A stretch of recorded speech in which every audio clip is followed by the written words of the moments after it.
ASEAN governments have been undertaking similar policies to stimulate our domestic economies. We have come out firmly against protectionism because we believe free and fair trade to be an important engine of growth. And we have also stepped up our financial cooperation by multilateralizing the Chiang Mai Initiative, which is a reserve pooling or swap arrangement. The second reason for my optimism is that the diversity in the ASEAN region means that it has everything for everyone.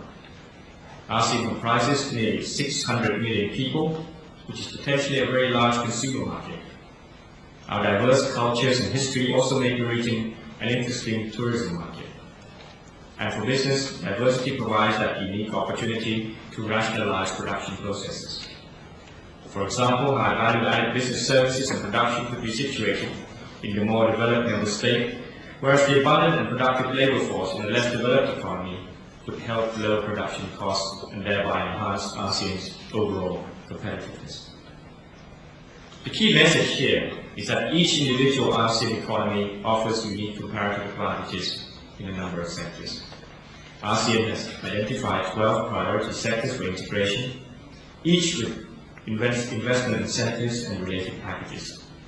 These include agro-based products, automotives, electronics, healthcare, logistics, tourism, rubber-based products, and wood-based products.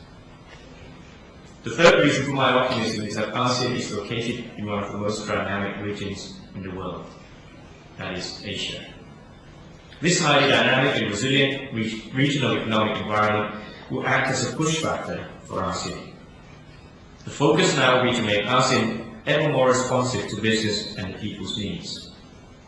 On the sidelines of the 14th ASEAN Summit in Shanghai last February, the ASEAN economic ministers signed a number of important agreements related to trade in goods and services as well as investment, all aimed at facilitating business in the region.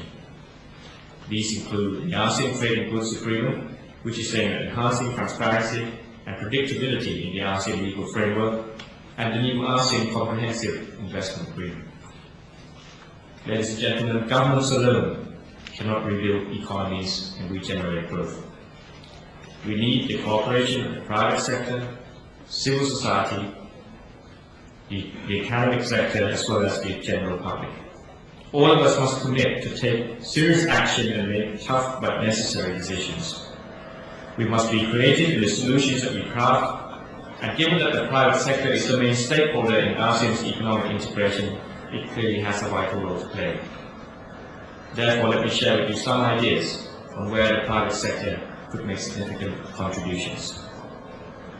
The private sector could work with us in fostering win-win public-private and private-private partnerships throughout the region, pooling expertise, knowledge and resources. On our part, governments in the region should continue to take measures that will help reduce transaction costs, create economies of scale, and provide appropriate economic space and regulatory requirements for business, as well as basic infrastructure and essential services. The private sector could also engage in more business matching and networking, as well as make concerted efforts to become a truly ASEAN business community.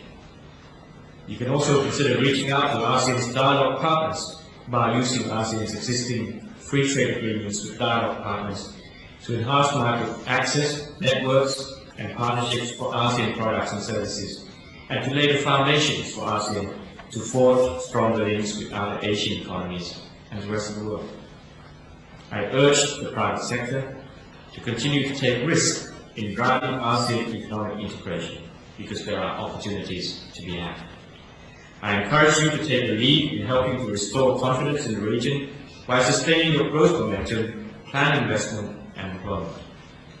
On our part, ASEAN governments should continue to push ahead with our economic stimulus measures to help boost demand, maintain purchasing power and consumption, and strengthen capital markets.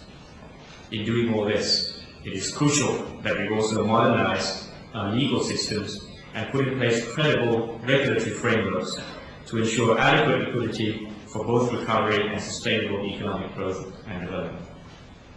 Ladies and gentlemen, the problems and challenges we face today require a strengthened regionalism, not only among governments, but also among our peoples. Regional cooperation and integration are no longer a luxury, but a necessity. ASEAN integration is important not only for ASEAN, but also for East Asia and beyond. And ASEAN has managed to drive regional cooperation quite effectively in East Asia and is well recognized as a driving force in the evolving regional architecture. Therefore, as ASEAN Chair, I can say that I am proud of our recent achievements.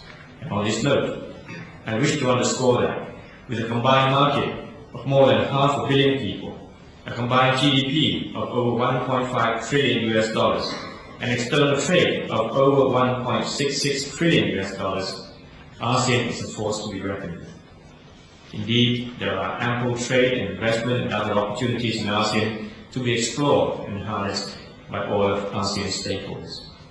In this regard, we'd like you to go forward with us to participate in, contribute to, and enjoy the benefits from the deepening integration of our economies. And in closing, let me assure you that we will continue to assist you in your quest to grow your businesses and expand your operations. Thank you.